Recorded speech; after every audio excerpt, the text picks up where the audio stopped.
Come in. Is that you, Manners? What's up? Take a load off. Let me pour you a cup of tea. I'd love one, Mike, but the old coot is asking for you. Now? If that's what toot sweet means. But it's almost 9. Any idea what he wants? Well, my guess he's set to blow another pile of cash. Isn't that usually the case when he calls for you at the tower? At night, he does tend to be more charitable, but this trend's no accident. As an empiricist, he's learned that people are less apt to be missed if I show up at their doors after dark. Like the Gestapo. Well, that's way off the mark. I'm always welcome. Dogs don't even bark at my knock. Anyway, I don't care when he throws his money out. Whether it's 10 a.m. or p.m., it's his and he's free to waste it how he pleases. It would be nice, though, if when he's feeling philanthropic, he'd stop just once to entertain the topic of my wages. I mean, the fact is, the last raise I had was years ago, and my job pays peanuts. I mean, you see this knife? It's worth more than I take home in a week, and yet the man won't listen when I point these things out. You think I don't know the value of a sou because I'm rich, he said? His stinginess is epic. All the same, it wouldn't piss me off nearly as much as it would apply to everybody and not just inside this house. He's cheap with you and me, but not so with outsiders. He makes them rich. He's part so, if you ask my opinion. Certifiable. Still, better see what he wants, or else he's liable to lose his temper with us. God forbid. I'm off.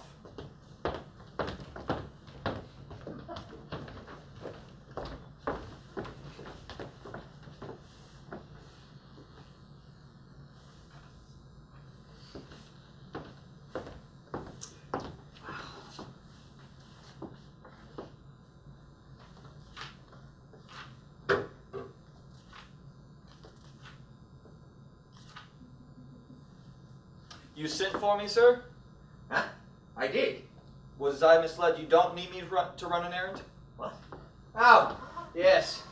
Mike, it's no fun, old age, believe me. Everyone has lapses of that sort. So I'm told, but my synapses just aren't what they used to be. I find you no less sharp than years ago. It's kind of you to lie to me, but I'm not blind to time's toll. Not that I regret my youth. Youth is overrated. Isn't that the truth? It has to make its way, for one thing, in a world inimical to dreams. I've been there too. I know its sorrows lie in wait along the routes we must navigate while young. Worse still, because youth lacks perspective, it's vulnerable to the least directive of passion. Hence, too ready to engage in reckless enterprises, prudent age would shun. No one with half an education would disagree, sir. Mike, some information has reached me about a young couple, Jews by birth, leftists by disposition, whose rash conduct may quite soon cause them to lose their liberty, if not their lives. The feds are breathing down the necks of these two reds, and any day may haul them from their beds and off to jail. So I thought, why not see what difference in their fates a gift from me might make? Jews, you say? So? Well, no precedent exists for this. You've yet to give 1 cent to Sheenies, let alone ones whose bent is radical. There's room inside my tent for everyone. Besides, I'm confident once you bring them this gift, they'll reinvent themselves along lines less sure to distress authority. This is a bad address. Trust me, there's no mistake. I know that. What I meant to say was that this address couldn't be worse. People who live at good addresses have no reason to require my help. Deliver that. As you desire.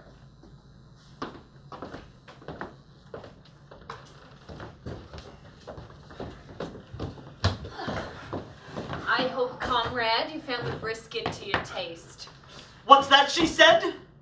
She asked you if you enjoyed the brisket. Was she out of line? If so, I'm sorry. Capitalists dine. We eat.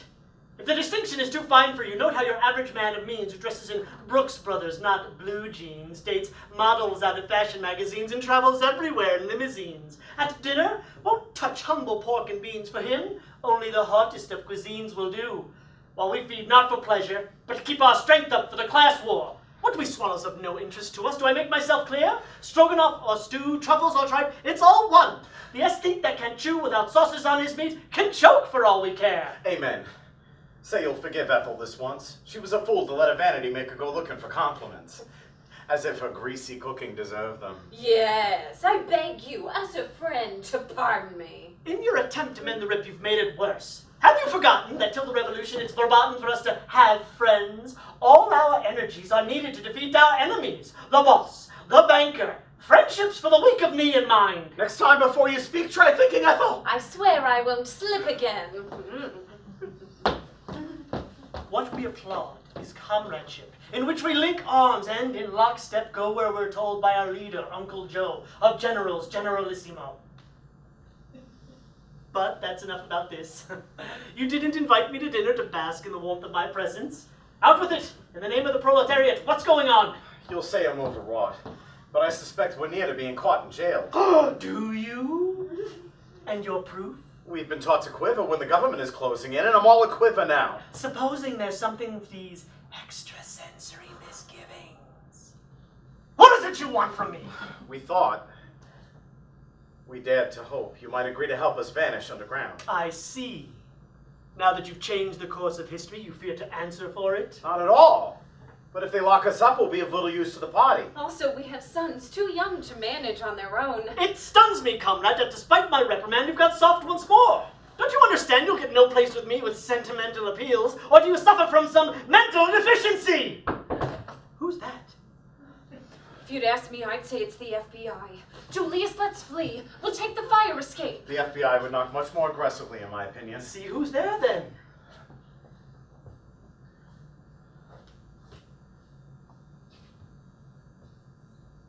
Yes? Is your name Rosenberg? It could be, but before we clear that up, what brings you to my door? Who are you? Michael Anthony's the name. That's right, that Michael Anthony. The same as on TV. We don't have one. You claim you're not a viewer? Good man. I don't blame you. TV, just between us, is the shame of our age. Tune in if you want to maim your brain for life. Still, no hint of my fame has reached you? Sorry.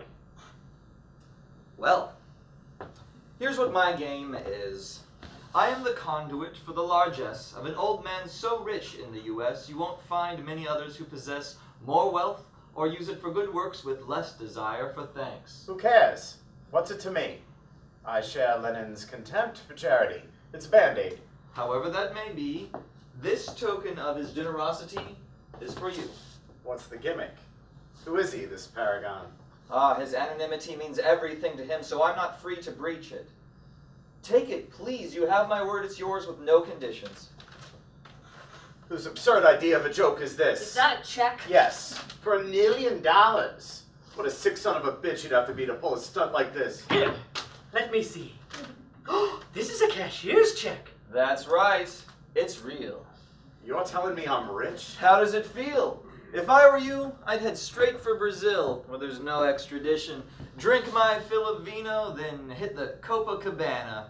Strip down to my drawers and work on my suntan. A man could do a lot worse, especially one in a fix like yours. My boss tells me the feds are set to nab you. And how would he know that? For a man with his connections in places both high and low, private detections, no problem. I don't have a clue what crime they want you for. How is it a crime to spread the law of physics? But that you're a red and in hot water for some misbehavior he left no doubt. If I wanted a savior, which that'll be the day, I'll ask a priest sooner than take alms from some airy beast who fancies himself God. Comrade Philbrick, since this obscene gift makes me sick, I ask that you allow me to donate it to the party's coffers. Julius, wait. Well? Don't you think we might appropriate a little and use it to educate the children? Ethel, we can't put their fates before the masses.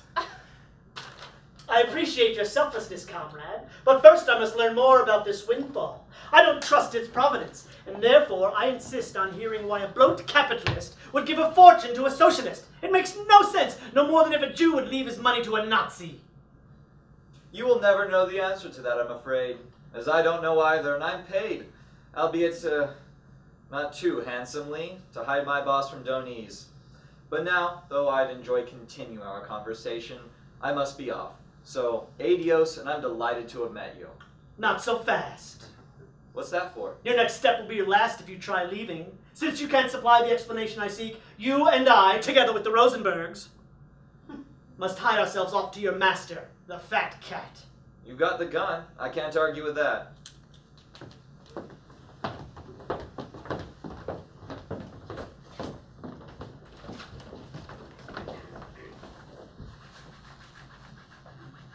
So tell me, Manners, Yes, sir? how long have you been with me? How many say- years? Saved my life, I couldn't say for sure. Oh, be brave. Take a guess. Well, I'd just begun to shave when you made me your flunky, so as I'll be 50 soon, it's clearly been a while. Yeah, far more than that. No one, not even Mike's, worked here as long.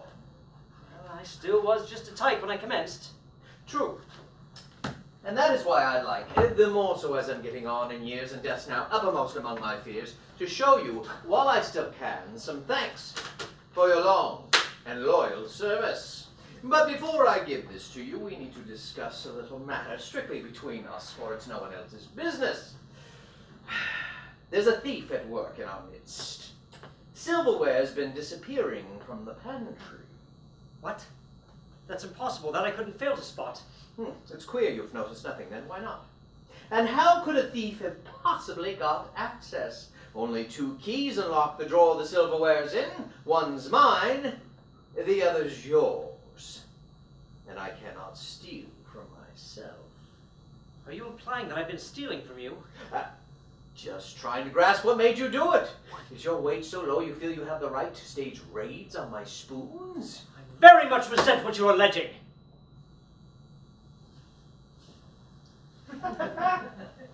So you're innocent then? Is that your plea? Think carefully before you enter it. A lie could cost you more than you'd imagine. I can bear a thief, but not a liar. It defies belief that you, a multi-billionaire who doles out banknotes by the fistfuls to assholes and on TV enriches common scum as casualties I'd give a bum 2 bits, could still be mean enough to count your forks.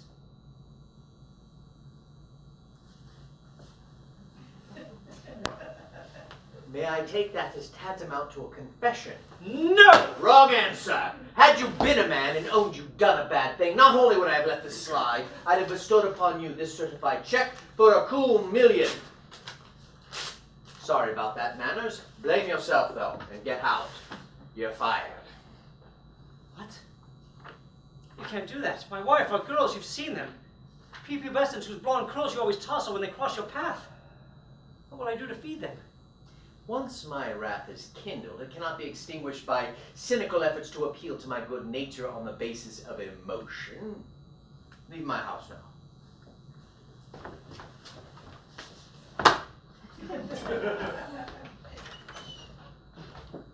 Hello. What's that commotion? So, you're the moneybags with the weird hobby of making losers rich. Mike, who is this slob? He can't just come barging in here. And these 2. They're not the Rosenbergs. I'm shocked you'd bring them to the house without my leave. Get rid of them, or I'll give you the heave-ho yourself. Take a closer look, sir. Yes. He's armed. I brought them here under duress. Armed? Why, all right. Who is this man? I'm sad to have to say I don't know. Comrade Philby, they called him. Philbrick! Herbert A. at your disposal, and tell me, pray, who you are, or would you rather be gored by tusks of hot lead? I'm John Beresford Chipton, captain of industry and lord of this manor. And why owning a house as grand as a palace would you give my spouse, a Lower East Side Red, a ton of cash? Yes, Tipton, why? I'm half tempted to bash your teeth in for presuming to play God with us. No, there's no call to talk that way. How have I harmed you? He's a Leninist, of plutocrats, the sworn antagonist. One needn't be a psychoanalyst to find it curious you'd assist a mortal enemy. And what concern is it of yours whom I assist? You'll learn the answer to that soon enough. He's their cell leader, my guess is. Shut up! Prepare to suffer for it, Tipton, unless you can give me a good reason why you'd spew out dollars on a person pledged to seize the far-flung factories from which you squeeze your profits. Well, I was betting he'd repent, once wealthy, of his anti-government views and become a good, white, Protestant Republican. And that's the explanation? Won't it do? Sorry. In my estimation, it doesn't trump guilt by association. You don't give the Reds dough unless you're a Red yourself. So then put down the gun if we tread the same path. We aren't treading at the breast. I'm on your track. And you're under arrest for financing a snake who gave the commies in Moscow the key to the atom bomb. He betrayed our land, and you reward him. I don't understand, comrade. You don't? No. Why have you, all at once, out of the blue sky, begun declaiming like an FBI man? Can it be? Yes. I'm a counter spy. The reason for your quivering, and I'm taking your ass in too! Freeze! Don't try to run for it. I have an eagle eye and I'll wing you, or wound you in the thigh without a qualm. The game, comrades, is over. You'll find yourselves guests of J. Edgar Hoover shortly. Now march! Stop! Along with your wife. Didn't I tell you to vacate my life? So I will when I return this knife of yours. Have you got crazy manners? Give me that. If I can't afford to eat, let him croak too. Who is that loony? You would say he's an exploited employee. Exploited? We stand with you in your fight for justice. You should organize. You're right! Bosses collapse before collective might. God blast them all! Butlers of the world unite! Just your butts. Night is closing in. I'm killed, I think. Oh, my sight. It's dimming. Hang on, call a doctor. Yeah, oh, it's too late, Mike. Pity. Hoover will have fits if you escape what you've got coming. Wrong. J-Ed and I have been special friends for a long time. Last Christmas, I gave him a sarong. Or was it a brassiere with a matching thong? Oh, he looked terrific in it. It appears his mind's gone. Oh, what a carefree pair of queers we used to be. Where's Rosenberg? Oh, right there. Oh, poor fellow. Bound for the electric chair. His slut, too. Julius, what's to become of our boys now? They'll have our martyrdom as their inheritance. Yeah, plus that fat sum I sent you. I've seized that as contraband. Things didn't work out quite the way you planned, eh? Oh, who'd have thought it? Stand back, give him air. A communist is my last millionaire.